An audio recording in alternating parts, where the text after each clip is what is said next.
Get 8 gigabytes of all-access power. To do it all. Plus only TikTok to scroll and share non-stop. Power, work, life, and more. With Smart Power All-access data now up to 90 days. Load now. For giving everything they got inside the court meetup in what is expected to be an exciting game here in the Pinoy Liga Juniors Cup.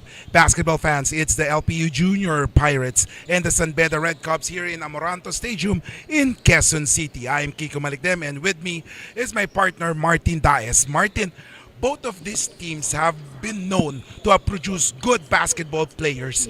What can we expect in this matchup between the Beda Red Cubs and the LPU Junior Pirates? I think we're going to expect a really exciting run-and-gun matchup between the Beda Red Cubs and the LPU Pirates. Definitely, as you mentioned, both teams notoriously known for producing top-level talent. And I think for this batch of players, it's no exception.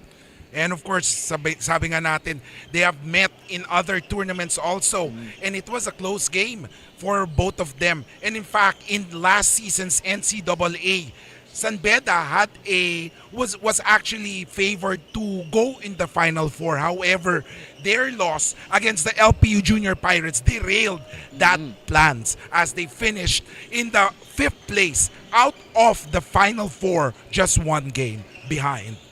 And of course, we are moments away for starting for this game. Now, Martin, ano ba yung mga dapat nating asahan when it comes to Beda Red Cubs? So I think for the Beda Red Cubs in particular, we're going to be expecting a big game from Dolente, Bailoses, Batong Bakal, and Tauber Jr. So these 4 players, as you mentioned, active sila in other leagues, and these have been kind of the go-to guys for them. So for them to try and get this win, these 4 players are really going to have to step up and kind of carry on that offensive load. And of course, for the LPU Junior Pirates naman, of course, we all know what happened earlier. And of course, this will bring them parang motivation for them to play well in this game. Magiging inspired sila for JM Bravo for playing in this game. And of course, na dyan yung mga usual suspect katulad ni na Lemarcus Pelayo na aasahan natin na step up for this game. And also, kasama dyan yung si Kian Panerio who will be tasked to lead the team in scoring. And of course, right now naman makikita natin, moments away as both teams are really excited to play. This is their first game. Yes. Pag first game ba, usually, ano ba yung sinasabi mo as a coach sa mga players mo? So I think as a coach, definitely sa first game, you want to make sure that you're implementing the game plan. So jitters are going to be a part of it. And you want to shake that off as the game goes on. But the number one priority is, can you execute what we've been practicing for weeks on end? Yes. And of course, ito na yung sinasabi natin, first game jitters. Meron ba kayang first game jitters dito? I think so. You know, obviously this is the Juniors Cup, and what we've noticed with all of the games is intense yung mga laban. And definitely for both of these teams, they're gonna want to start the Pinoy Liga Juniors Cup the right way. So that jitters in terms of just wanting to play well, siguro nandun din yan. And if there's an indication, if the first 2 games earlier is any indication, we're in for a slam bang game here. Kasi first game, overtime by Mapua over Letran. Yes. Second game, dikit din. UE against LSGH. And this game, yung Alumni Cup na dikit din. Oo, dikit din. Paano pa kaya ito? So this should be a good one. Yes, this promises to be a good one, ladies and gentlemen. It's between the Beda Red Cubs and the LPU Junior Pirates. And we'll turn the floor over to our venue announcer, Ryan Pajaro.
Okay na nga siya eh. Reference lang.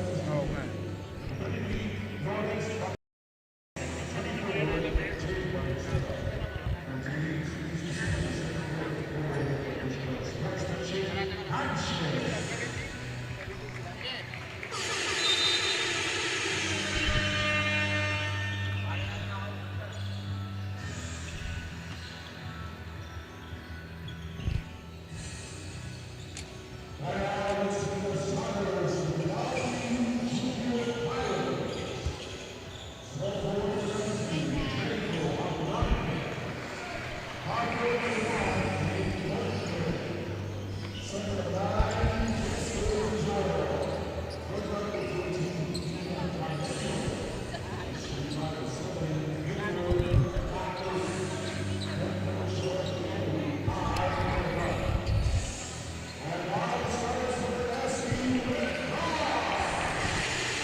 And ladies and gentlemen, the starters for both squads, we have Bailoses, Winters, Wagan, Medroso, and Doliente. For San Beda, Red Cubs, while for the Junior Pirates of LPU, we have Conde, Dagum, Yonso, Panerio, and Abrantes. And of course, sinasabi nga natin kanina, Martin, the usual suspects, si Dagum, Panerio, playing for the starters for the Junior Pirates.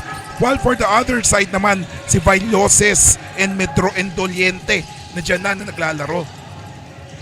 So yeah, most definitely, you know, these are going to be the key players here for both teams.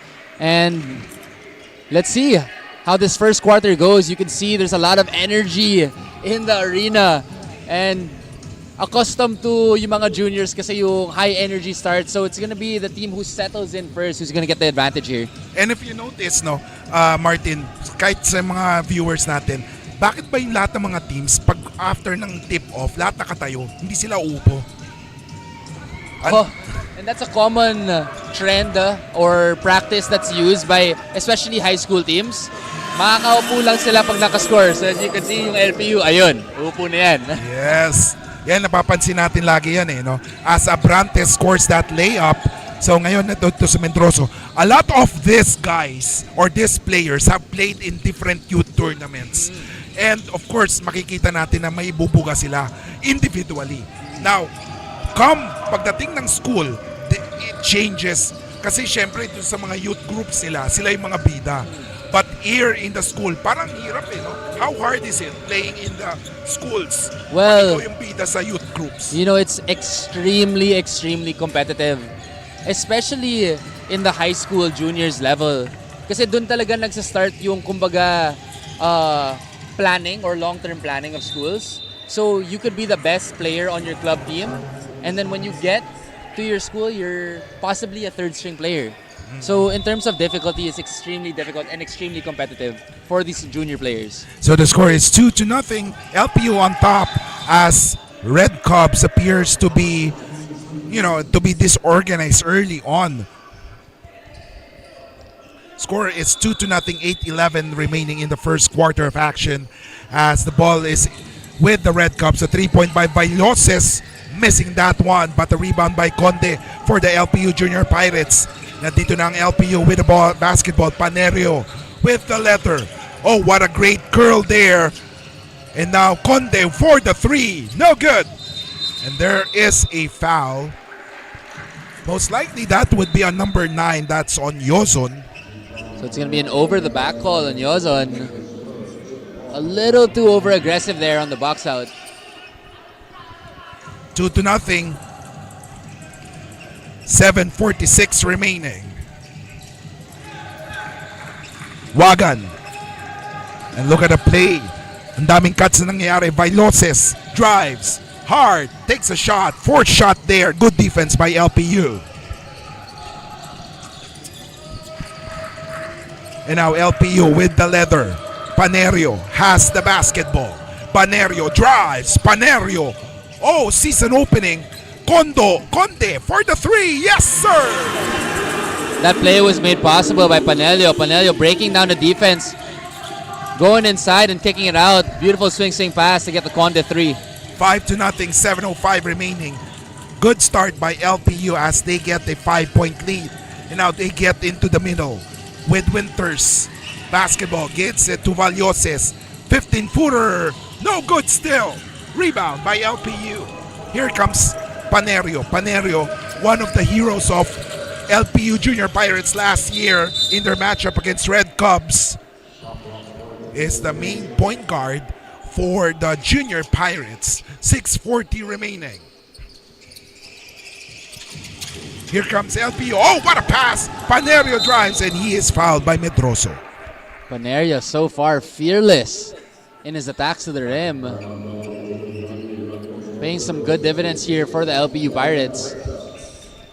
6:32 remaining, ladies and gentlemen. And free throws will be given to Panerio. Kian Panerio in last season's matchup, season 99 of NCAA. He was the best player for the LPU's win over San Beda, 77-68. He finished with 16 points, 6 rebounds, 2 assists, and 2 steals. So makikita natin ang importance ni Panerio. And of course, he will be a marked man right now for LPU since he was the best player last year. 5-0 is the score. Winters with a basketball. Oh, what a pass, but it was well seen by the LPU Junior Pirates. A miss there. Here comes Viloses. Oh, great pass. 16 seconds to shoot. Viloses. So far, we know that Viloses can really score, but in that game, in the first quarter, parang puro passing siya. It seems like the San Beda Red Cubs have been a little tentative. Parang nagkakahiyaan mag-score. So because of that, it's resulted in some careless turnovers. So we'd like to see Viloses be a little bit more aggressive in this ballgame. So let's see, baka nagwa-warm up pa lang, no? Pero ito si Doliente for the three, no good. Wala pa rin. Roma has the basketball. Medroso, jumper, wala pa rin. Rebound by Doliente, inside. Oh, great defense by LPU. LPU's been doing a great job of just providing scrappy defense, creating havoc and running out on transition. Now sitting on a 5-point lead. However, the officials recalled their last call and possession will stay San Beda. Here comes San Juan. Pinasa kay Valioses. Wala pa rin but rebound by Yonson. Jesus Yonson with another board. Conde. Yonson against Medroso. Yonson takes a shot, makes the basket. Tough move there from Yonson, just going in, absorbing the contact and still being able to finish. And now it's 7-0, 5 minutes, halfway through the first quarter. Doliente is fouled, finally. Nakakangawit yung tayo ng San Beda on that day.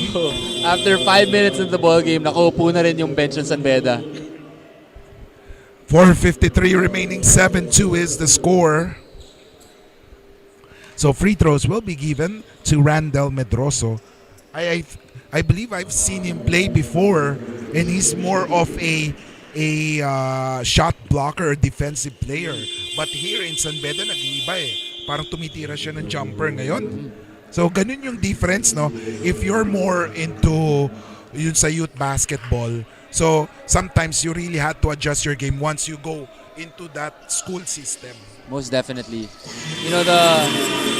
I think the perfect example of it as well is I covered this player, number 2, Villanueva, in the Sinag Liga games. And there, ayun, nagpo-player of the game din siya. But here, he's coming off the bench.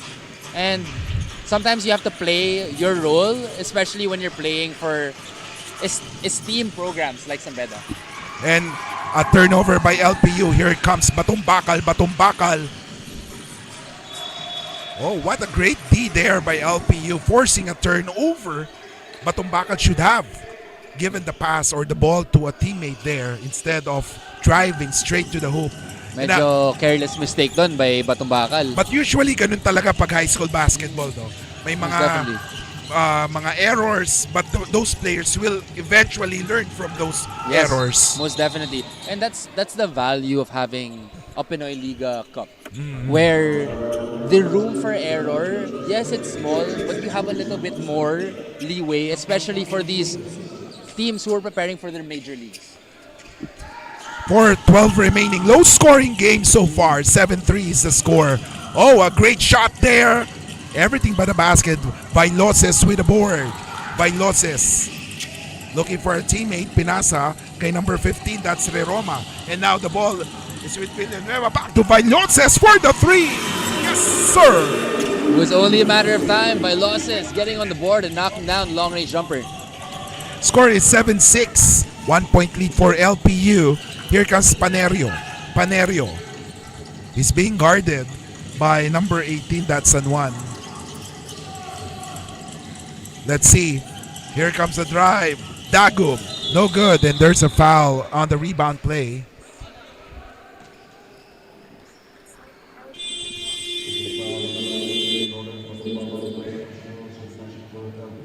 Score is 7-6. 3 minutes, 26 seconds remaining. And of course, ladies and gentlemen, we'll get a report right now from our courtside reporter, Daphne Lozano. Daphne, good morning. Thank you so much, Sir Kiko. So as the LPU Junior Pirates had an explosive start with a 7-0 run, Coach Al Vergara insists that his boys should step harder on the gas pedal. I had the chance to talk to Coach Al earlier, and he said that his team is a running team. Despite the height mismatch against the Red Cubs, they should take the tempo off the game, which should be a fast-paced one. He also added that the boys should practice 2Ds inside the court, disciplina at depensa. That's all for now. Back to you, Martin and Kiko. All right, thank you so much, Daphne. That's Daphne, the reporter. Hindi na Dora the reporter, eh, no? And of course, 2:55 remaining, 7-6, low-scoring game. Usual ba to? Talagang common ba to pag juniors basketball? Low-scoring game. Well, I think, it goes either way. Sometimes, especially when the game gets a little sloppy, you could see games like this. But I think the one thing that I'm seeing, especially from San Beda, is tentativeness. Parang nahihiya pa sila. As mentioned in the courtside report by Daphne, Coach himself said, they're a running team. Pero, you just don't see that aggressiveness, especially out in transition. Yes, tamang-tama. Kasi ngayon parang set play sila eh. Imbis na tumakbo eh. Oh. And of course, a big difference is the full court press by LPU. Diba? Talagang napipigilan yung running game if the other team knows how to play you also. So like what we said, this is an exciting game, ladies and gentlemen. 7-6, 2:25 remaining. You see a great drive there by number 15, Sid Benedict Reroma, going in and drawing the foul. And of course, syempre when we say the name Reroma, talagang malaking history, part ng history ng San Beda yan. Oo. Diba? Magaling na magaling yung pangalang Reroma. So si Reroma, si Benedict, is he the son of... I believe so. Okay. So may legacy player pala sila dito sa San Beda. So tignan natin, pero ang alam ko, he's the son of si Coach Brit Reroma. But of course, we'll have to double check that also. So the score is 7-8, ladies and gentlemen. 218. So kanina, full court press ng LPU. Ngayon naman, a dose of their own medicine ang pinakita. Actually, it's a half-court trap by the San Beda Red Cubs, and now they have the possession once again. And that's exactly what San Beda wants to do. They want to be the ones, the aggressor, applying the pressure and trying to get out and pushing pace. As you see an air ball there from number 33. And that an air ball by number 33, Batong Bakal. Batong Bakal. 8-7, 2 minutes and 3 seconds remaining. Oh, what a defense. Sobrang ganda ng defense. First quarter, 8-7. And we're just less than 2 minutes away from the end of this quarter. Ayun na nga, nakadalawang turnover na dito si James Nodalo. And that's the worst feeling if you're coming off the bench, checking in for the first time. When you commit 2 turnovers in a row, the pressure does start to mount. So hopefully he can break free from this and gain some momentum for himself. And now, here comes Ugadan. Tumira ng 3 naman si number 23, Batumbakal, missing on that one. Reroma for the 3-point shot. No good. Agawan sa bola na panalunan ni Batumbakal. Here comes Reroma na 8 seconds remaining. An offensive foul called on Villanueva. Screen set a little too early there from Villanueva. But I'm loving the energy that the second group is providing for San Beda so far. Now as they man this 1-point lead. 1:28 remaining and timeout is called, ladies and gentlemen, by the LPU Junior Pirates. We'll be back here in the Pinoy Liga Juniors Cup. Get 8 gigabytes of all-access power. To do it all. Plus only TikTok to scroll and share non-stop. Power, work, life, and more. With Smart Power All-access data now up to 90 days. Load now.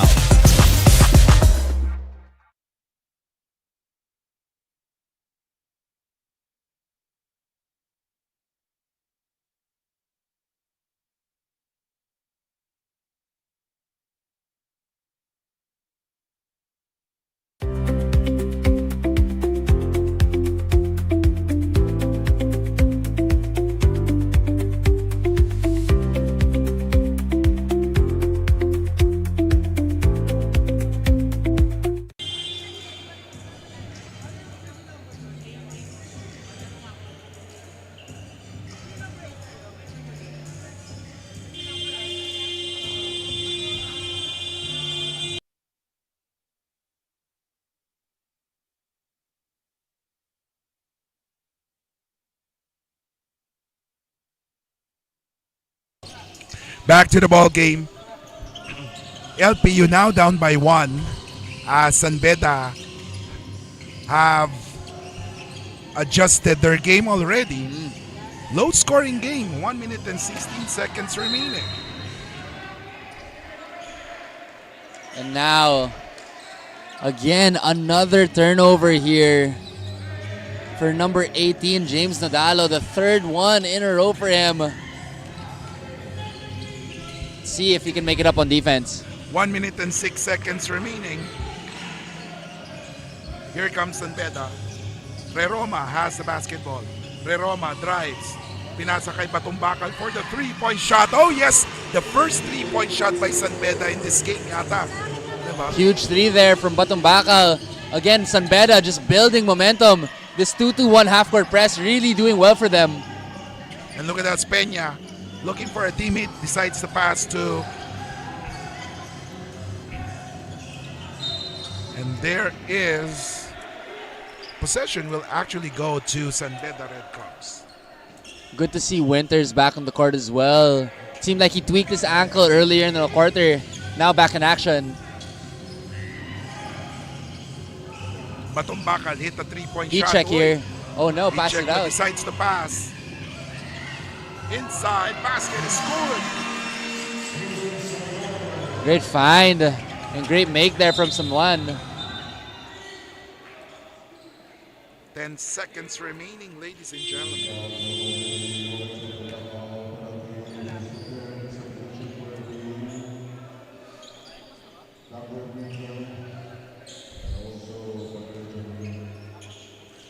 Free throws will be given to number 6. That is Peña, Adian Peña.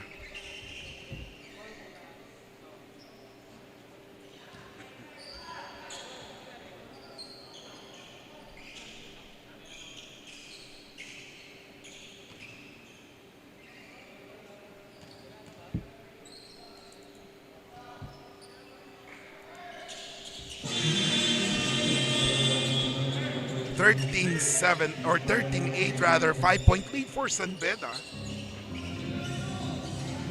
Let's see. Final play. Reroma has it. Reroma in the half court. Reroma drives. Pass. Oh, miss. What a miss there. That could have given them a 7-point lead, ladies and gentlemen. And of course, first quarter highlights right now for the LPU and San Beda, as of course both started actually dry. Medyo parang nasa desert land sila, ang tagal.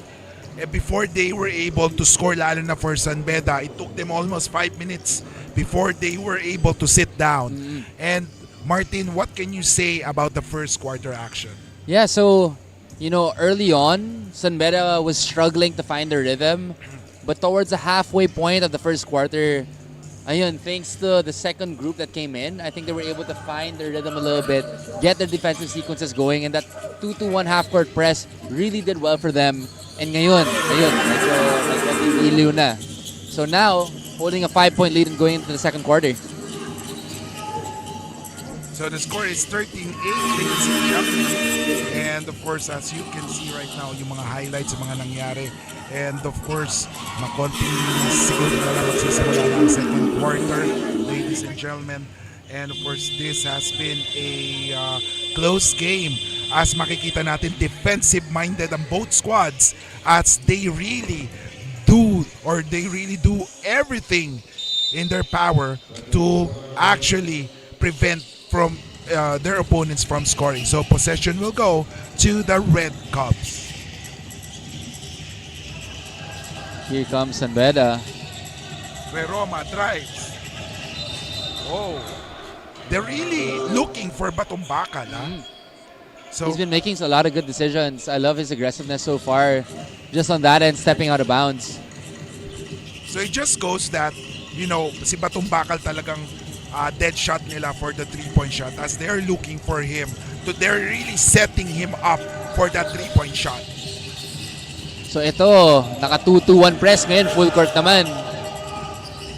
And then ito naman, ang LPU, Melchor, jumper niya, Mintes, rebounds, scramble.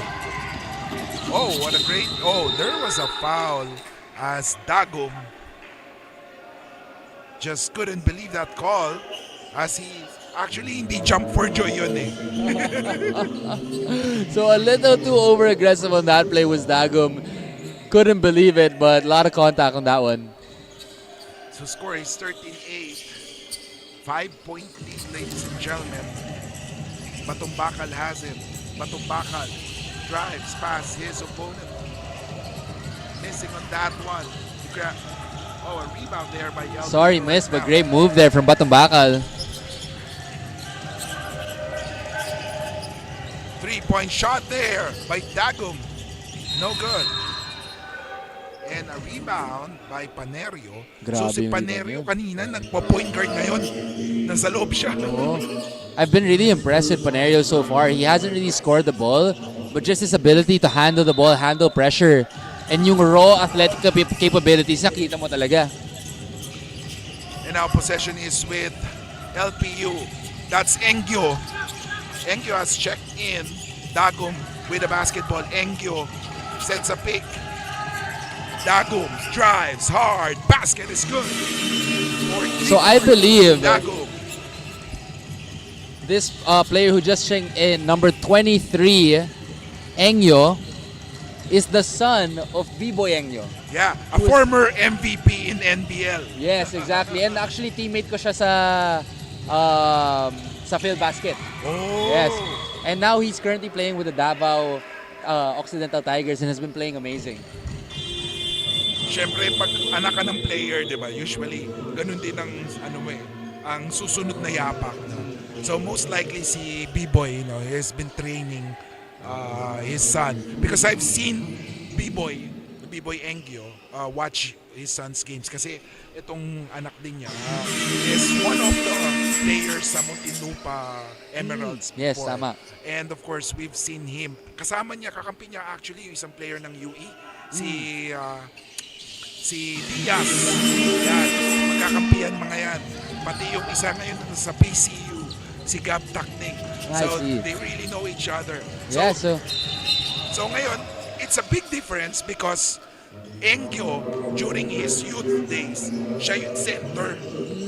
So ngayon parang nagka-transition na siya. Oo. Forward na siya. And you know, with his build, I could see him becoming also a wing in his future. You know, so it's always good to see these legacy players and how, kumbaga, pinapasa yung love for the game from, you know, the top down. Yes. And now here comes Engyo. Engyo decides to pass to Panerio. Sets a pick. Oh, Panerio, what a move inside there. Cuts the deficit to 15-12, ladies and gentlemen. Roma gets it to number 18, that's San Juan. Binigay naman kay Bailoses. Bailoses. Now here comes Ugadan. Oh, there was a foul. Goodness. That was a great shot there by Ugadan. Andre Jameral Ugadan. What a move there from number 8. Ugada just skying in, absorbing the contact, and getting the hoop in the arm. It's 17-12. Ang ganda ng bunot doon ni Ugadan. And I think it's great for kids who are watching to see this, that sometimes the best thing to do is just go full speed and full commit. And the worst thing that can happen is you miss. The best thing that could happen is it goes in, you draw the foul. Yes. Score is 17-12. 7:28 remaining as possession will go to the Red Cubs.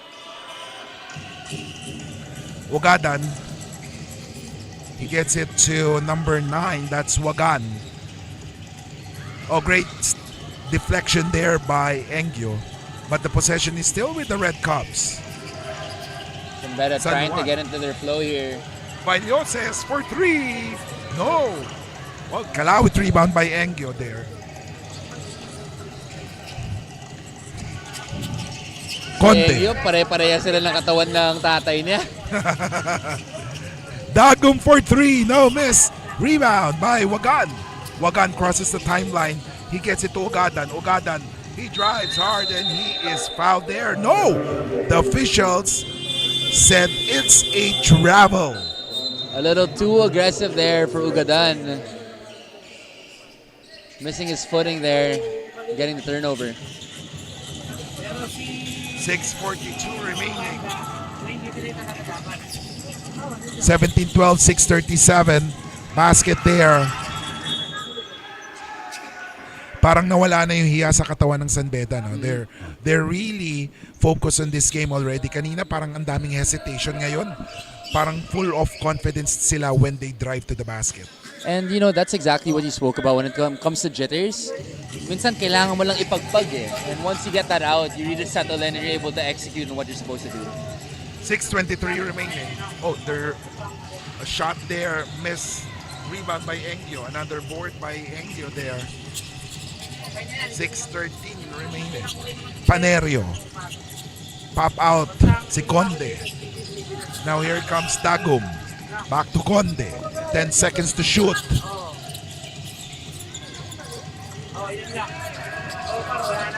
Oh, what a move there. Everything by the basket. Oh, beautiful Pinoy step there from Panerio. Just couldn't get it to fall. Wagan gets it to the driving Ugadan. Missing on that one. Rebound by Abrantes. I love the aggressiveness though of Ugadan. Abrantes takes it strong to the hoop. They needed that. It had been a while since they last got a bucket. Abrantes lowered in the shoulder and getting the contact. Now a chance at a three-point play. Itong si Abrantes parang si Ugadan eh. Oh, actually, Drive to the similar. basket. Yes. Parang with disregard sa kalaban. And of course, ladies and gentlemen, before we get back to the game, of course, we want to hear a news. Ano ba ang may bibigay na balita sa atin ng ating courtside reporter na si Daphne Lozano? Daphne, good afternoon.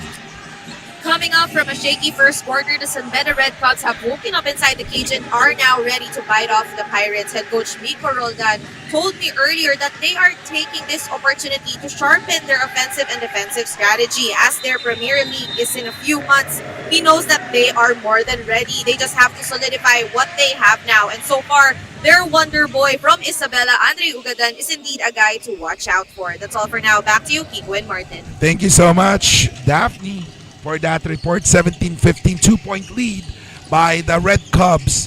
Here comes the Junior Pirates. A 3-point shot there, no good. Rebound by the Junior Pirates. Bailoses has it. Bailoses decides to pass to number 30, Doliente. Miss, so LPU has the basketball. Here comes the LPU. Dagum with the leather. Dagum will go all the way, but he is fouled by Wagan. Some great defensive sequences here from LPU. Getting the stop on the other end and pushing pace. I think, Kiko, how this game is going to end, or it'll really come down to who wants it more. Who's going to make more stops on defense? Who's going to push the break? And ultimately, yun yung mananalo in this ball game. And of course, with the way things are going, 17-15, sobrang low scoring to. And usually, pag nakikita natin itong score, first quarter pa lang to eh. This time, it's second quarter and we are 4 minutes and 34 seconds away bago sa halftime. Let's see kung sino dito or kumbaga, mag-iinit. Kasi so far, it's been ice cold for both teams. As Doliente missing that one. Here comes Abrantes. Derecho to. Oy, pinasa! Oy, but that was too strong. Look at the rebounds struggle of both teams. Things getting a little sloppy here. It seems like we have a man on the floor as well. I think that's Engyo, no? So I hope he's okay. And ito yung mga bagay, Kiko, na ayun na nga, na you expect to see, especially in the high school level. Careless passing, sometimes not finishing on the break. And of course, at the end of the first quarter, sabi nga natin, 8-13, sobrang baba ng first quarter natin. And right now, 17-15, second quarter, 4:03 remaining. Sobrang baba. And it's because the defense of both squads is a little bit higher, notch higher. Parang ayaw magbigayan. I think blend siya ng intense defense tapos parang gigil pa yung mga players. So again, we're looking for the players to settle into their role a little bit. And hopefully, ayun na nga, they can get it going offensively. And timeout is called, ladies and gentlemen. The score is 17-all, 4:03 remaining. We'll be back here in Pinoy Liga Juniors Cup. Get 8 gigabytes of all-access power. To do it all. Plus only TikTok to scroll and share non-stop. Power, work, life, and more. With Smart Power All-access data now up to 90 days. Load now.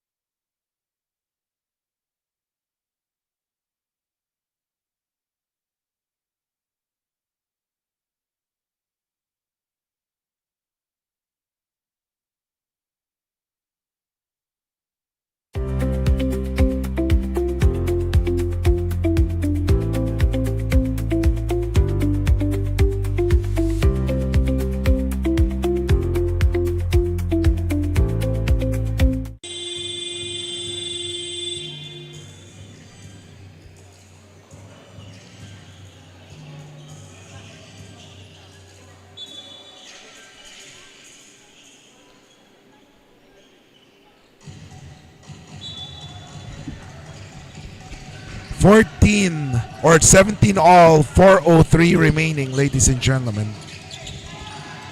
Oh, what a steal there by Lontok.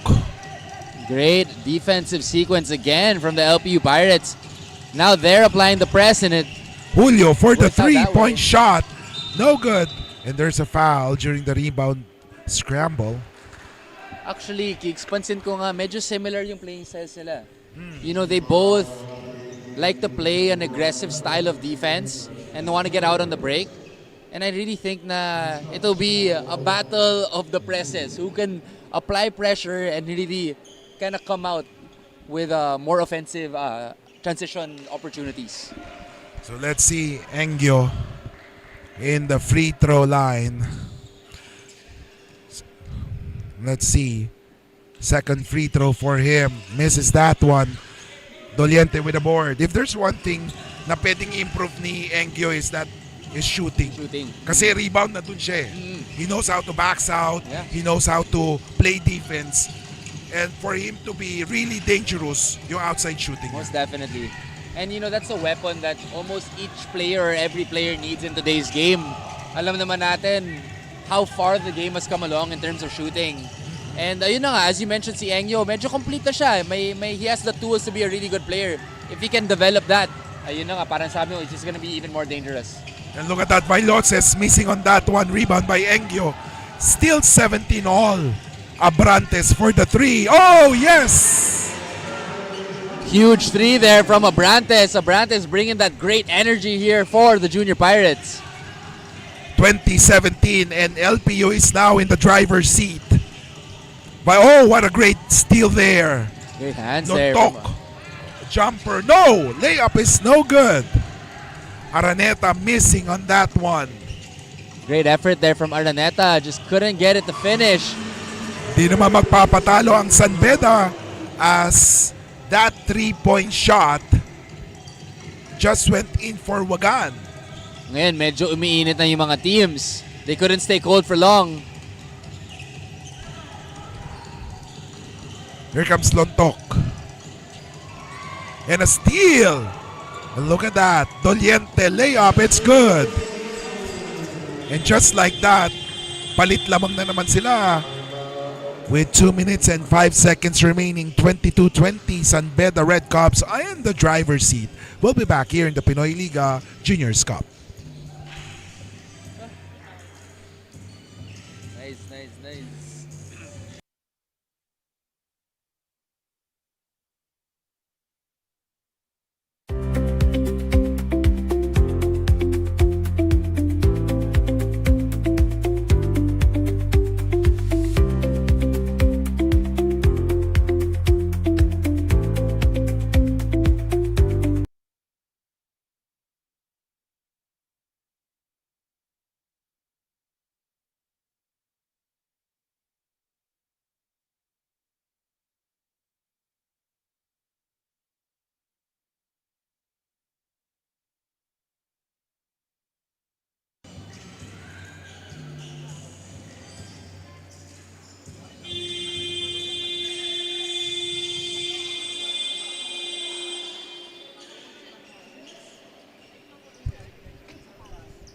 Ano pala siya? Sino number 8?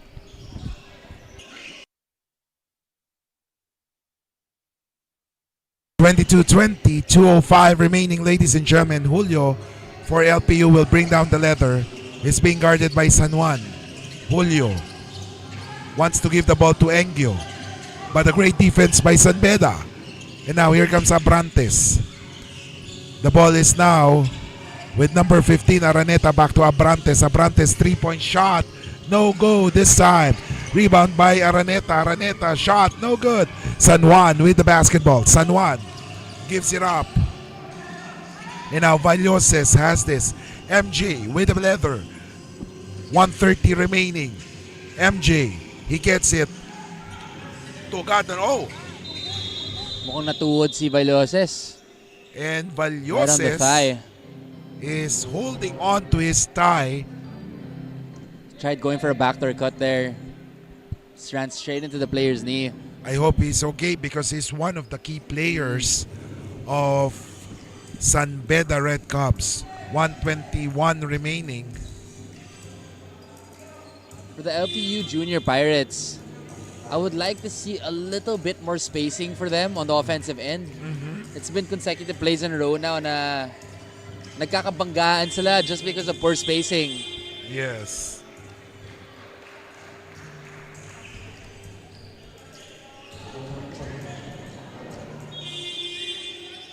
So let's see. Hopefully he's okay. Parang pinagpag lang niya eh. Balik ulit laro.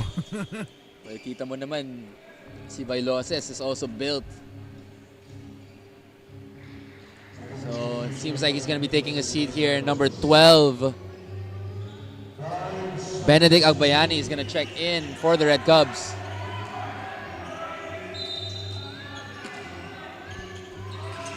Here comes Reroma. Reroma gets it to number 30. Oh, yes, sir. Doliente. Doliente is making his presence felt right now. Francis Doliente. Great three there from Doliente. Hitting it in stride.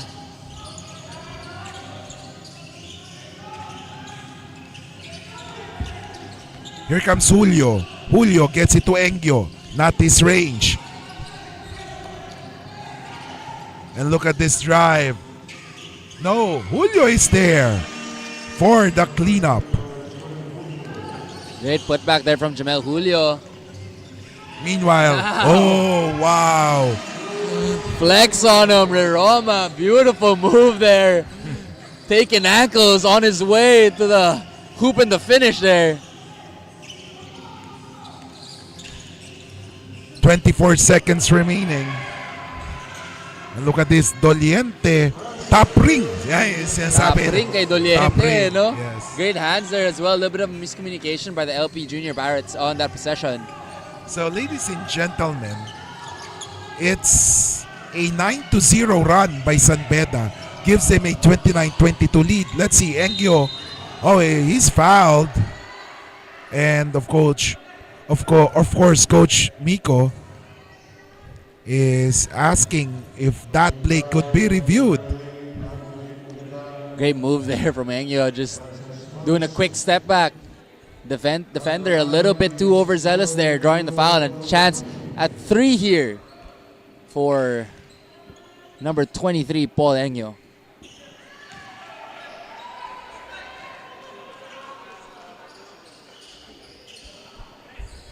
So Engyo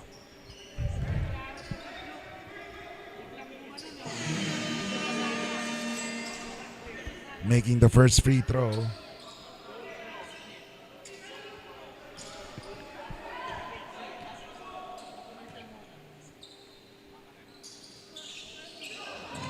So he goes 1 for 3 from the line there. And at the end of first half, ladies and gentlemen, that's 20 minutes. It's 29-23, a 6-point lead for the San Beda Red Cubs. We'll be back for the third quarter.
Get 8 gigabytes of all-access power. To do it all. Plus only TikTok to scroll and share non-stop. Power, work, life, and more. With Smart Power all-access data now up to 90 days. Load now.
Go beyond with Smart, the country's fastest and best mobile network.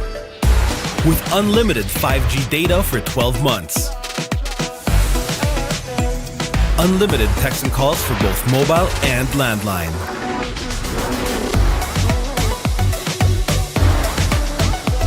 And unlimited Netflix mobile on us. All with Smart Postpaid powerful SIM-only plan starting at $999. Get it on eSIM online, anytime, anywhere. Switch now and keep your number. Get the power to go beyond. Only with Smart Postpaid. Ang family business talaga namin. Talaga sari-sari store ang negosyo namin. So sa sari-sari store namin, same building, meron kaming on the side na dress shop. Yan ang sabi ni Mama.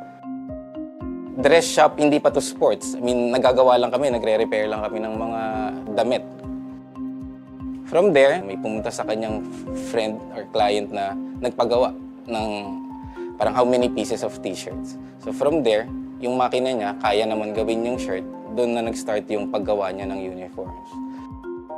Kung paano yung sinimulan ni Mama, siguro yun pa rin naman yung nararamdaman namin. Pero in a different perspective na. Talagang pag nanood ngayon tayo ng TV, when we watch yung different sports, kunyari nanood tayo ng basketball, makikita natin yung PBA.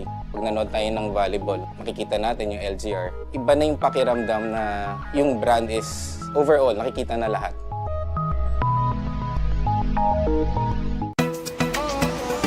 Go beyond with Smart, the country's fastest and best mobile network. With unlimited 5G data for 12 months. Unlimited text and calls for both mobile and landline.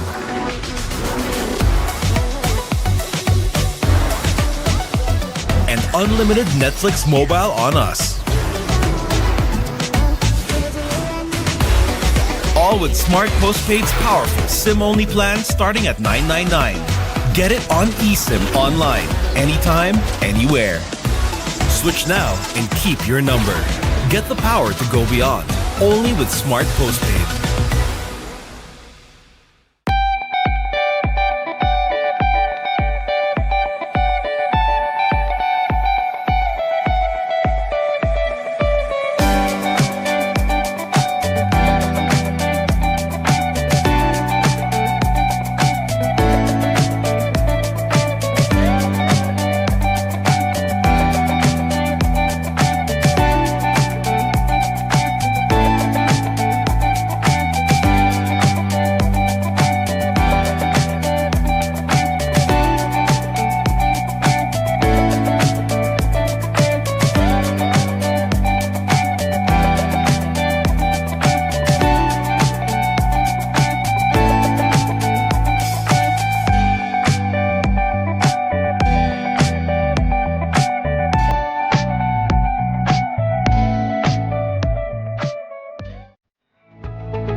Get 8 gigabytes of all-access power. To do it all. Plus only TikTok to scroll and share non-stop. Power, work, life, and more. With Smart Power all-access data now up to 90 days. Load now.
Nice Cup, or ladies and gentlemen, it's the Juniors Cup. And the game on hand is between the San Beda Red Cubs and the LPU Junior Pirates. And after 20 minutes of basketball action, it's a 6-point lead for the San Beda Red Cubs. And what a great way to end the second quarter. We're in. San Beda scored 9 unanswered points to take control of the second quarter. And I am Kiko Malikdem, and with me is Martin Daes, as we are giving you the live play-by-play action of this game. And of course, along with us is our courtside reporter Daphne Lozano, who will be bringing you some news from the sidelines as the game progresses. So right now we're just waiting for some signal right now, because the game, both teams are really excited to play the second half, as both teams really are preparing to play or give everything out, or give everything that they can in this second half. Now, Martin, before we give the floor to Daphne, so what are your thoughts for the first half? Yeah, I think San Beda, they came out a little flat to start the game, but then as you could see, they really started to get their rhythm, especially in that second quarter. Now, for LPU on the other side of things, I think that they've done a great job in terms of effort, but in that second quarter, I did feel like medyo nawala yung offense nila, and they struggled to find just even a person to go to look for those points. And so it's going to be interesting to see how the LPU Junior Pirates are going to respond in the second half against a now trailblazing San Beda Red Cubs. And of course, before we start the third quarter, we'll give the floor right now to our courtside reporter Daphne Lozano.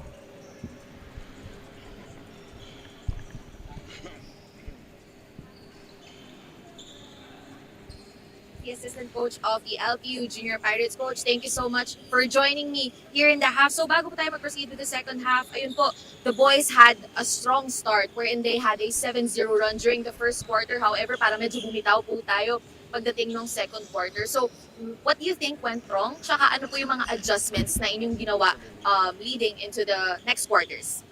Tingin ko medyo nag-relax kami sa defense.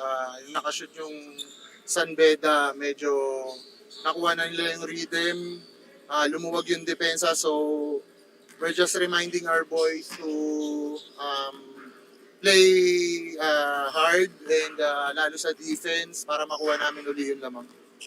And po, Coach, meron po ba kayong gustong batiin at pasalamatan sa mga nanonood ngayon? Ah, binabati ko lahat ng LPU community, tsaka nagpapasalamat ako sa LPU management na nakasuporta sa amin and also our families. Yun lang. Thank you so much, Coach. Once again, that is all for our halftime interview. Back to you, gentlemen. Of course, thank you so much, Daphne, for that interview.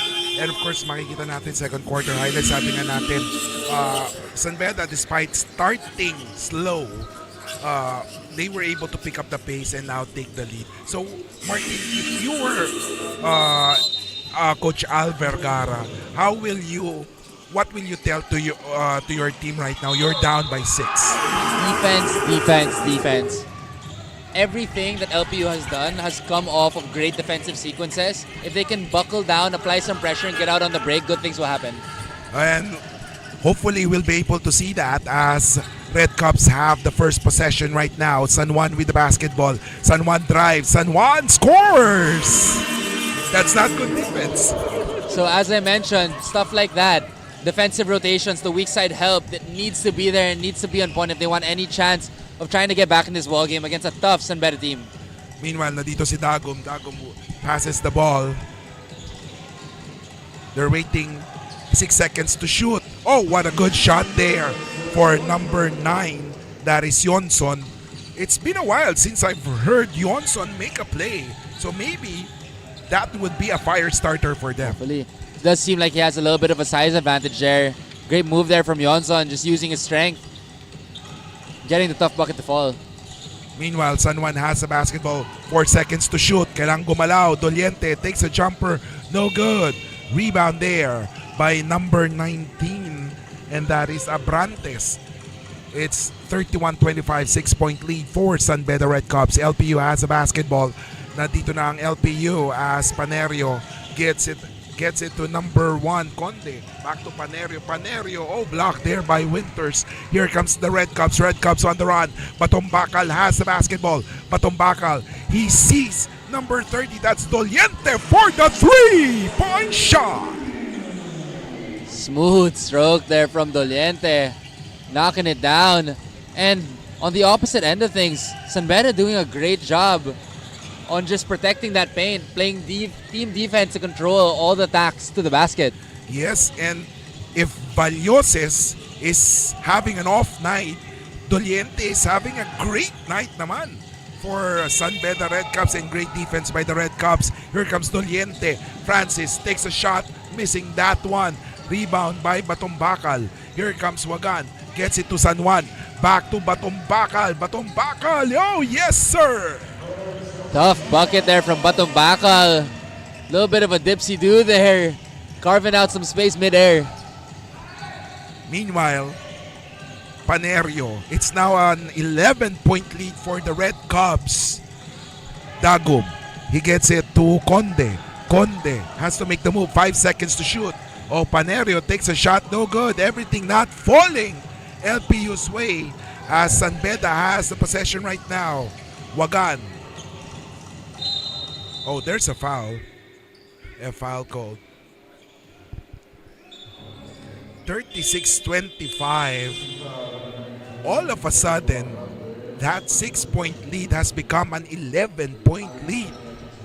And I think what really happened here is that defensively, you see the issues from LPU, and it happens on a team aspect.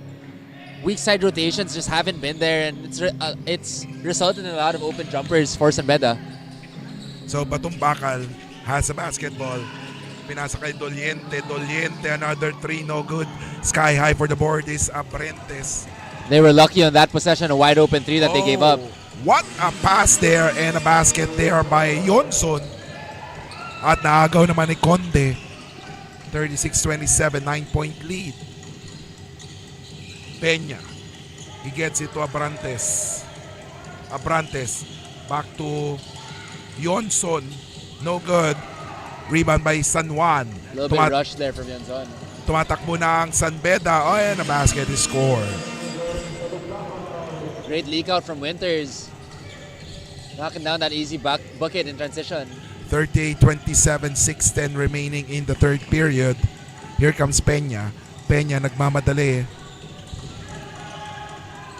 I really like what Peña's been doing for LPU. He's been controlling pace. He's been trying to push when he's had the opportunity, and he's really protected the ball well for them. And ever since Peña played here in the third quarter, gumanda yung ikot ng bola. And don't be deceived, he may be small, but he has a really good handle on the ball. Yeah, so that was a good move there for Coach Alvergara.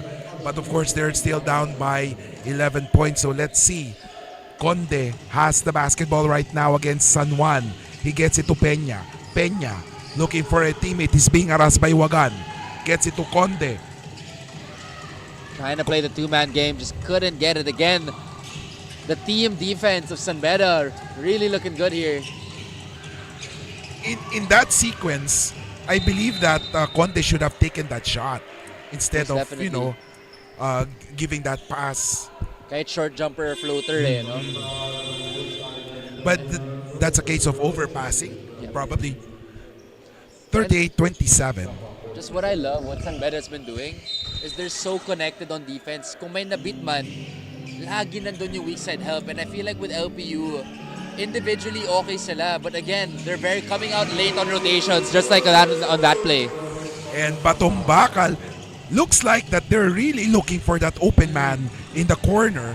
Kasi kanina pa si Doliente, now si Batong Bakal. And then, umiinit na rin yung mga players ng San Beda. So, if LPU doesn't come out on the threes, it's gonna be a long day for them. And another miss by LPU. Here comes San Beda. Great defense there from Engyo. And after two quarters, as we can see the quarter scores, 8 and 15 in the first two quarters for LPU, while for San Beda, they have scored 29, 13 in the first quarter and 16 in the second quarter. So let's see if business will pick up in the third quarter or the second half for both teams, as both are having a low-scoring game. Medyo naging flat na rin dito yung LPU. While on the other side, we have San Beda heating things up. So, again, it's a manageable lead. It's only 14 points. LPU, again, just has to buckle down on defense and try to get some stops here. 41-27, halfway through the third quarter. So let's see as officials are checking the replays of that last possession. And as we review, this last play, I think ito yung next level for a player like Panerio. Panerio is such a great ball handler.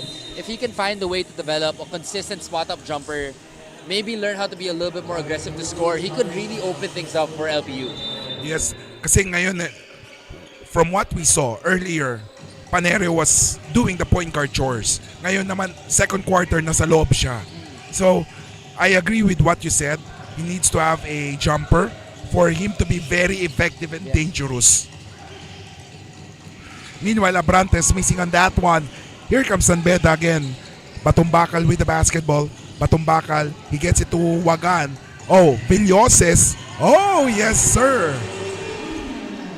Great three there from Bailoses. Now he's really starting to heat up, and a careless mistake Oh.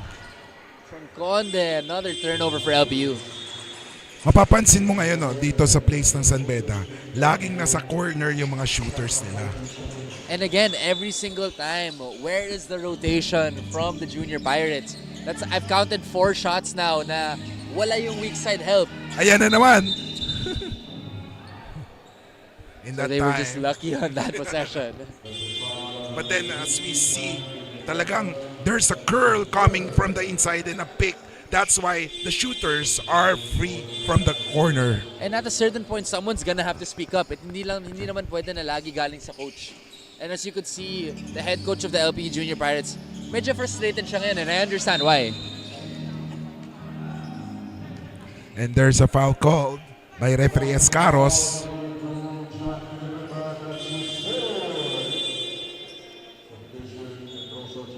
So Villanueva checks out as he's replaced by Medroso. 4 fouls on Villanueva. In amateur basketball, 5 fouls lang yan, ha? So if you're a key player, you have to really sit in.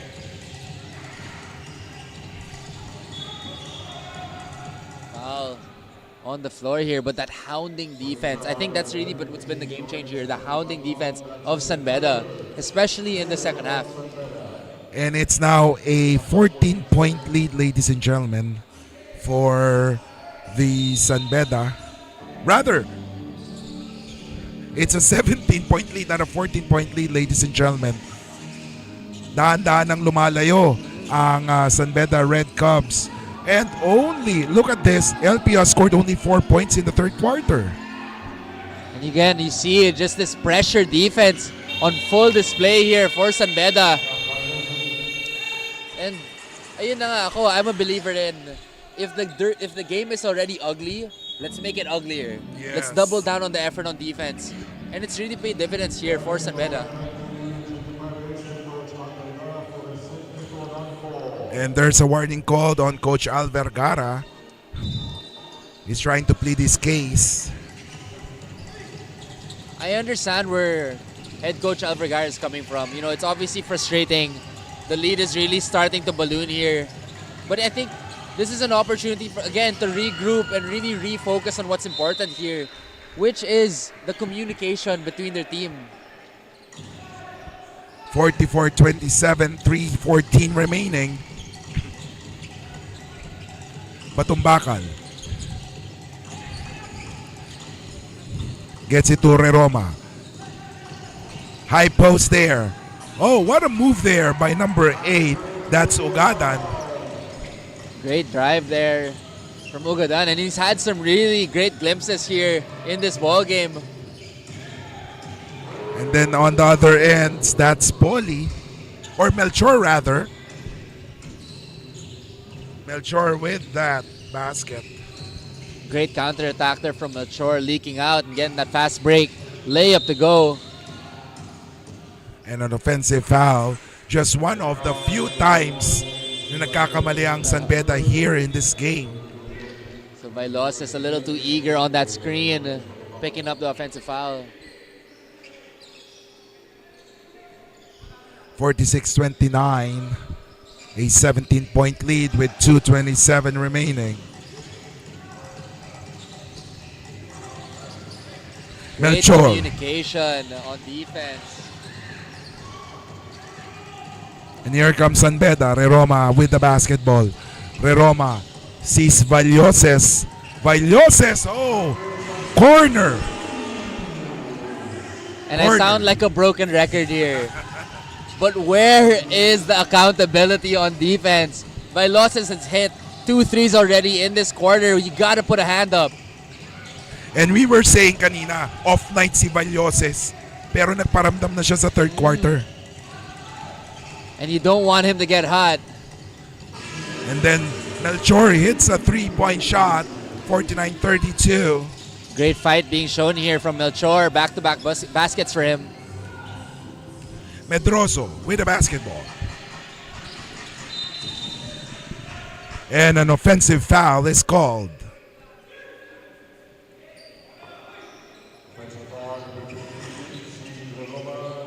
So you see some chirping here between the 2 point guards. Peña and Roma. Friendly conversation daw Some yan. friendly banter.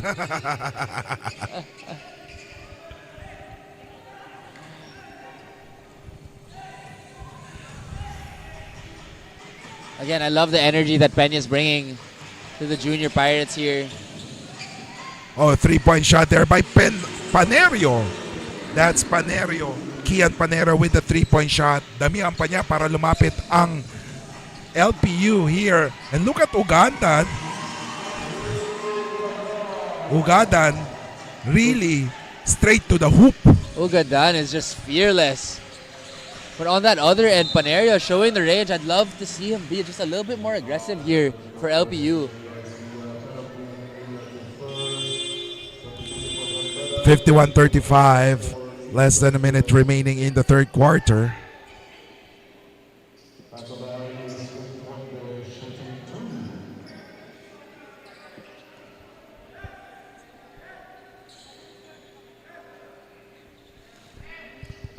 So let's see, free throws for Conde.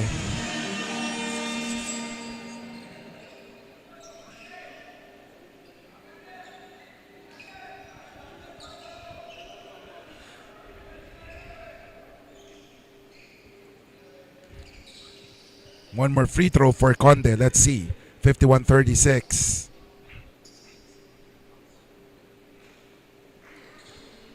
Two for two for Conde. 51-37. Let's see.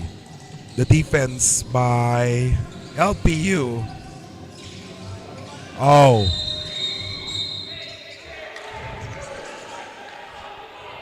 Interesting call here. Look at the bench of San Beda. No? They're trying to argue or plead their case right now. So a little bit of a 50-50 call there. Roma going amongst the trees and drawing the contact, and on that end, got the tail end of that call. It's going to be an offensive foul. Here comes Panerio. Panerio gets it to Julio. Julio for the three-point shot. No good. Sky high for the board is Roma. Roma nagmamadali ngayon. Crosses the timeline. Wants a pick. I love this matchup between Roma and Peña. Two scrappy guards. Now, Roma reminds me of Jacob Cortez. Yung bulky, diba? I do Tapos, see that. hindi siya takot na bumangga, diba? But let's see. There's a flagrant foul. So let's see. The officials will review that play before making a final announcement on that one. Seems like Peña's a little shaken up on that play. Lots of contact. See who the flagrant foul is on.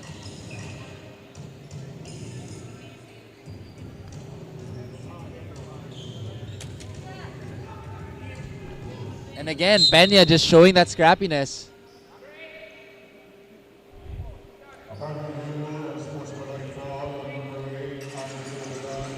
And there's an unsportsmanlike foul on number 8. O nga pala, no, pagdating ng amateur kasi, it's unsportsmanlike foul. For professional, walang unsportsmanlike. It's flagrant foul. Yes.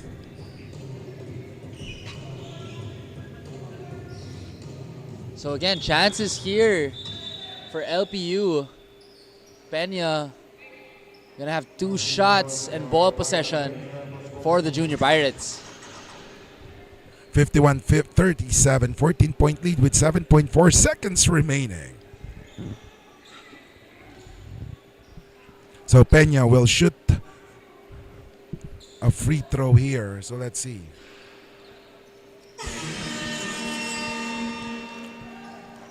Good touch on the shot there from Peña.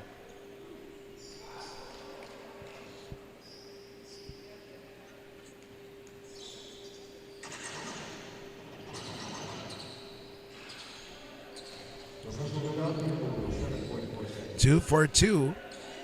This could be something for LPU. Let's see, one more possession before the quarter ends. 51-39. Conde pops out. Conde drives. Conde makes the Beautiful basket. move from Conde. Pinoy step to the deceleration finish. And just like that, that 17-point lead, it's down to 10. We'll be back, ladies and gentlemen, here in Pinoy Liga Juniors Cup.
And welcome back, ladies and gentlemen, here Pinoy Liga Juniors Cup.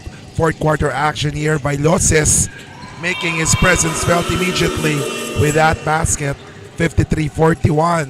Martin, if you were Coach Al Vergara, ano sasabihin mo ngayon sa inyong mga players to come back in this game? So again, I think it's just about the effort that they're giving on defense. One thing I would really emphasize on is the communication. It seems like a lot of times they're missing out on defensive cues just from simple konting reminder lang, hey, can you get that help side? If they can do that, they have a chance of getting back in this ball game. And of course, we'll now get a report from our courtside reporter, Daphne Lozano. Daphne.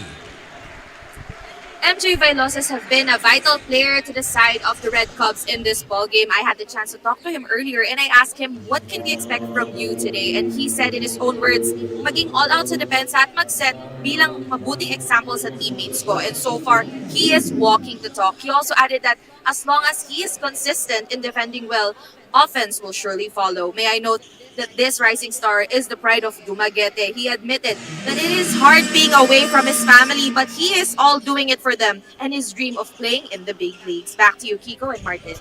And of course, thank you, Daphne, for that report. It's a 13-point lead, 9:18 remaining. Medroso making that free throw, ladies and gentlemen, to push their lead to 14 points right now, 55-41.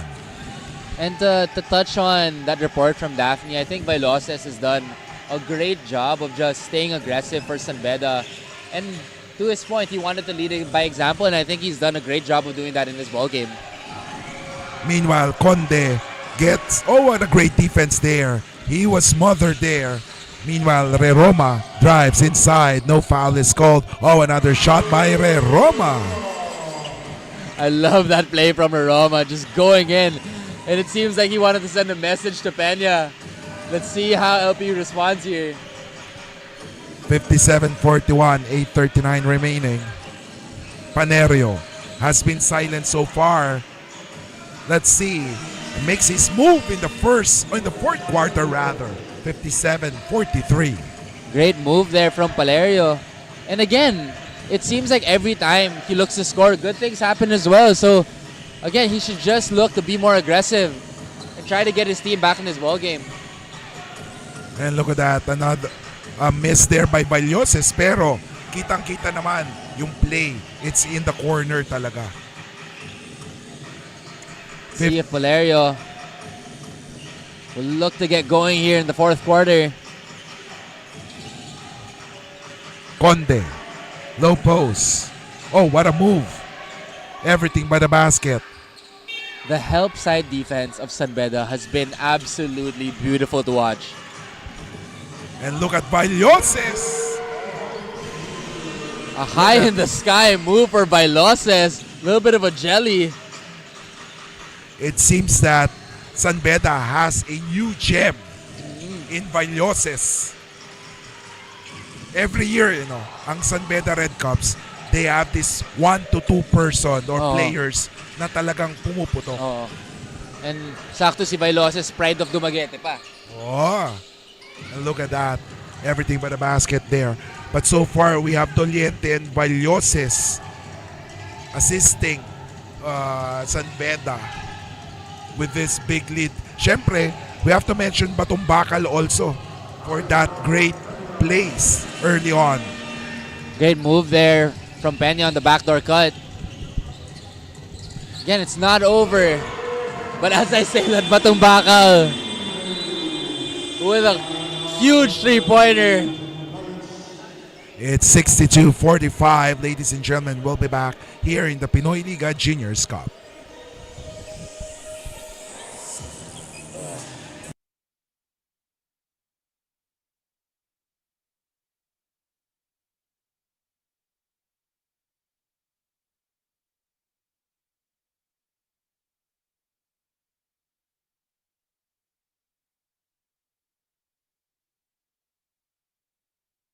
Get 8 gigabytes of all-access power. To do it all. Plus only TikTok to scroll and share non-stop. Power, work, life, and more. With Smart Power all-access data now up to 90 days. Load now.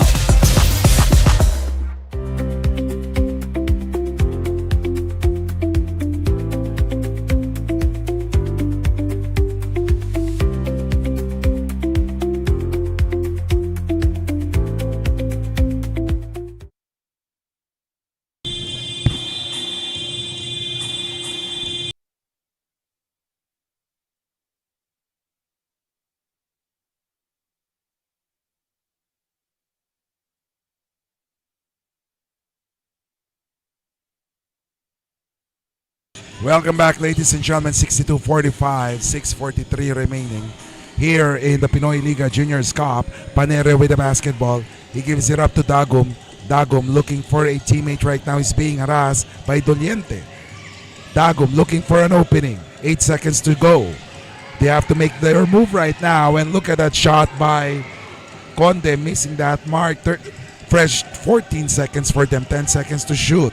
Panerio with the basketball. He wants a clear out.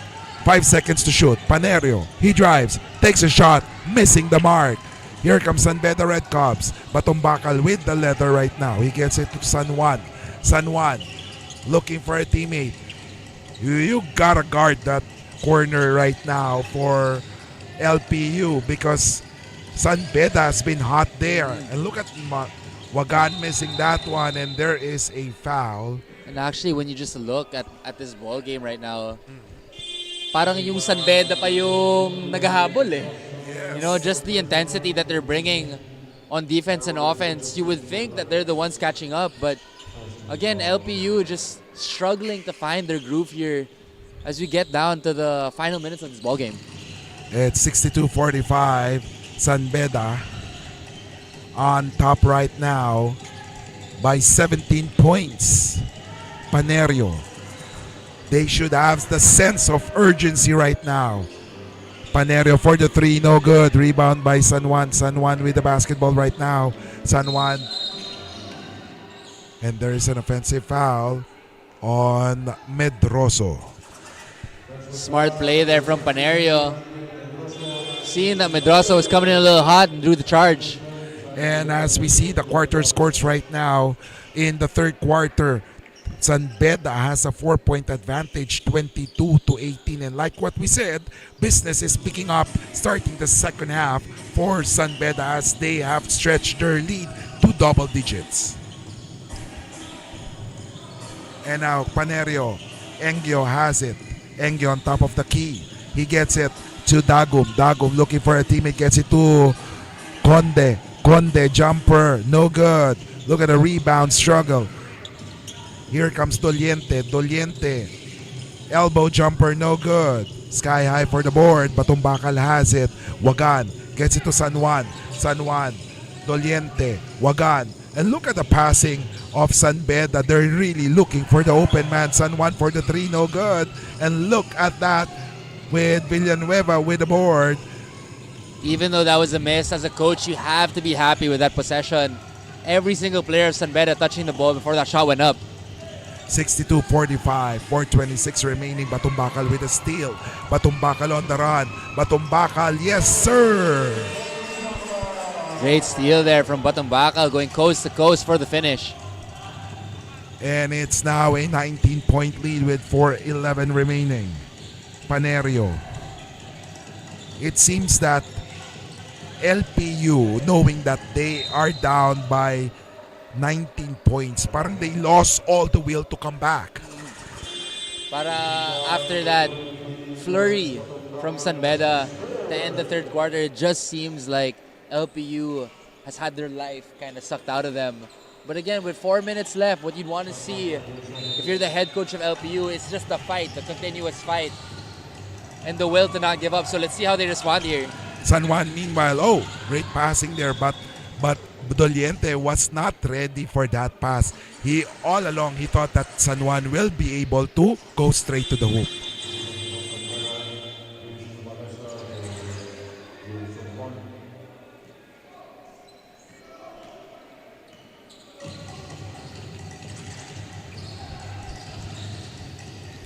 (64-45), ladies and gentlemen. Kiko Malikdem bring you the action live as it happens with my partner Martin Taes and of course our courtside reporter Daphne Lozano.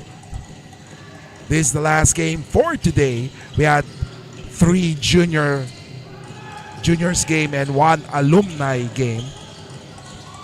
Let's take a look at this. 64-45. Oh, Batumbakal. What can you say about that passing? Everyone gets the chance to touch the ball. And kita mo, there's this level of trust that you feel amongst the San Beda players where they're playing for each other. And it's something that I think you can see on both ends. Yung level of trust that they have with one another, nag-highlight talaga siya eh. And ngayon, now that we're getting into the deep waters of the fourth, it's almost breaking the morale of LPU. 67-45. And of course, just like in the recent tournament that they played on, Beda is leading wire to wire. So let's see if this will continue in the final 2 minutes and 54 seconds of this game. Wala na.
And welcome back, ladies and gentlemen, here in Pinoy Liga Juniors Cup.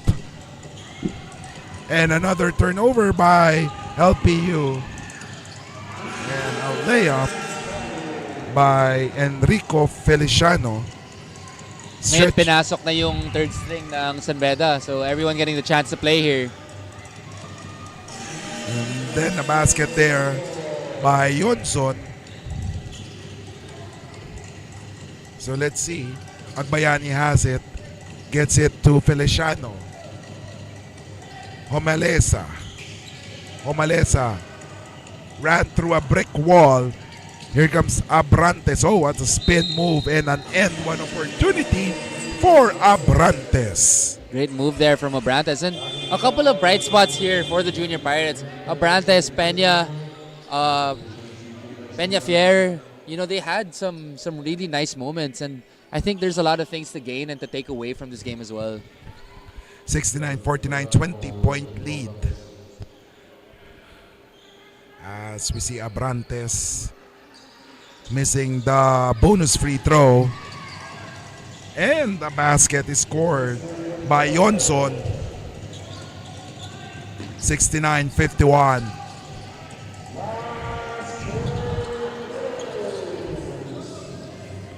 Feliciano milking the clock. Omalesa binigay kay Garcia. Garcia. Oh, his pass stolen there. A little bit of a miscommunication there by both players. Dagum. He has been silent so far. Oh, there's a foul. There's a foul. Great aggressive drive there from number 7, Clifford Dagum.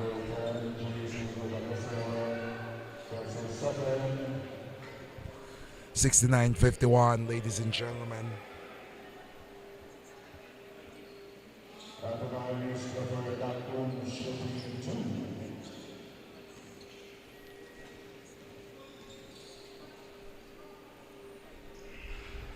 Not his night, as Dagum missing that one.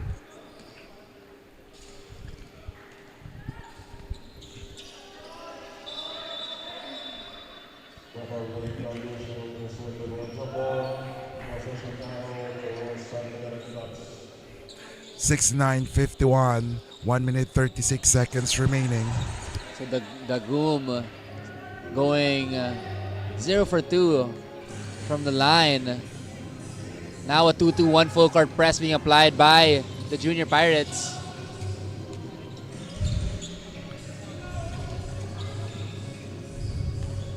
Homalesa. He gets it to Garcia. Garcia looking for a teammate back to Homalesa. Homalesa, 4 seconds to shoot. Agbayani takes a 3-point shot. No good. Miss. Rebound by Abrantes. Abrantes with the letter. 1:08 remaining. We're just waiting for the final score as it appears that LPU has shown their white flag already. Dagum loses the handle. 43.3 seconds remaining. And you know, during this time, especially when the third strings are playing, a lot of these people look at this time as, ayun na nga, yung tawag sa kanya garbage time. But this is actually really valuable minutes for these players kasi it's an opportunity for them to showcase their talents and possibly get into the rotation, whether it be the second group, diba, or if someone goes down. So during this time, I think coaches are really looking for who steps up in this short period of Sabi nga time. nila, next man up. Yes, Sabi nga, exactly. once an injury happens. But of course, we don't want any injuries to happen. But of course, this is one way to Yes. really gain confidence. And that is through these scenarios. Exactly. So, ayun, so lahat ng mga nanonood dyan na player din, especially the young ones, don't take this time for granted. When you go out there, play your hardest and really try to make an impact. As there is only 5 seconds remaining. A great victory here for the Red Cubs, dominating the game and ending up with an 18-point victory.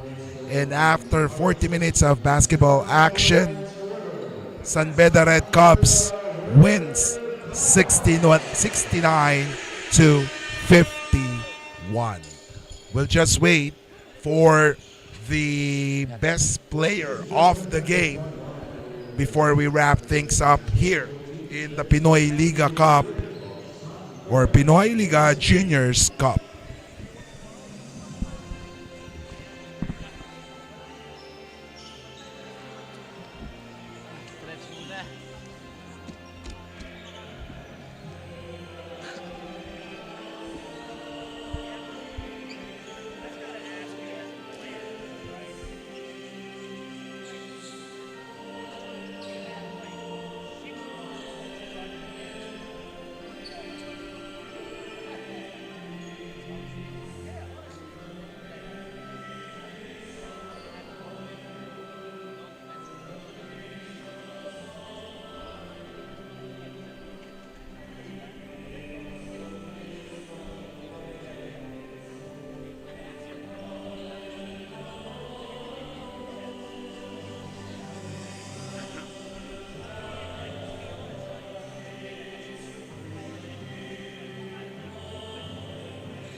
And ladies and gentlemen, after 40 minutes of basketball action, the score is 69-51. A big victory by San Beda Red Cubs over the LPU Junior Pirates. And for tomorrow, ladies and gentlemen, game schedule, we will be playing in Enderan Gymnasium. For the first game for tomorrow, it's the San Sebastian Junior Stags and of course the UST. And of course, in the game number 2 would be Mapua going up against Emilio Aguinaldo. And that would be tomorrow for the Pinoy Liga Juniors Cup. And right now, we'll go to Daphne Lozano for the interview for the best player of the game. Gabi, mga kaliga, I am now beside our best player of the game from the San Beda Red Cubs, Lawrence Batumbakal with 16 points, 1 assist, 5 steal, and 5 rebounds. Congratulations, Lawrence, on your win. So, grabe yung domination nyo pagdating nung second half. So, can you share, ano nga ba yung sinabi sa inyo ni Coach during halftime na ginamit nyo nung second half? Ang sinabi lang ng mga coaches namin sa amin na adjustment is maging consistent sa depensa. One-on-one di at mag-communicate na kami lalo para yung offense kasi dadating at dadating lang. Ang mahalaga yung depensa, ang makastop kami ng mga stop. Yun lang. Tama naman. And para mas makilala ka ng viewers natin ngayon, can you share ano nga ba ang hindi pwede mawala sa pre-game routine ng isang Lawrence Batumbakal in order to perform well today? Music lang talaga. Music para ma-calm and ma-ready sa game. And can you share ano ba ang music na nag-hype para sa'yo? Mga music ni Drake. Sample, charot. Ngayon, meron ka bang gustong batiin at pasalamatan sa mga nanonood ngayon? Binabati ko yung pamilya ko sa province namin sa Nueva Vizcaya at sa mga supporters ng San Beda at yung mga coaches namin. Nagpapasalamat kami sa pag-ready nila sa amin dito sa game at sa pagsali namin sa panibagong liga natin. Once again, that is our best player of the game. Back to you, gentlemen. Daft for the best player of the game, Lawrence Batumbakal with 16 points, 5 rebounds, 1 assist, and 5 steals. Martin, any final thoughts of this game, for this game? So it was kind of a grinded out game, to say the least. You know, there were a couple of quarters there where the game seemed kind of slow. But I think San Beda was able to do a good job of controlling the pace, especially on the defensive end. You could see that they really worked on the rotations. And eventually they were able to really control the pace and control the win. And get the win in today's game. And just like what we said, tomorrow will be another game day for Pinoy Liga Juniors Cup. We'll have 2 games tomorrow starting at 11 in the morning for the Pinoy Liga Juniors Cup, and that will be live in the Enderam Gymnasium in Taguig City. And on behalf of the hardworking men and women of Pinoy Liga Cup, this is Kiko Malikdem, and on behalf also of our crew and likewise our courtside reporter Daphne Lozano and my partner here Martin Daes. I'm Kiko Malikdem. See you tomorrow for the continuation of the coverage of the Pinoy Liga Juniors Cup. This is Pinoy Liga Cup. We are number 1.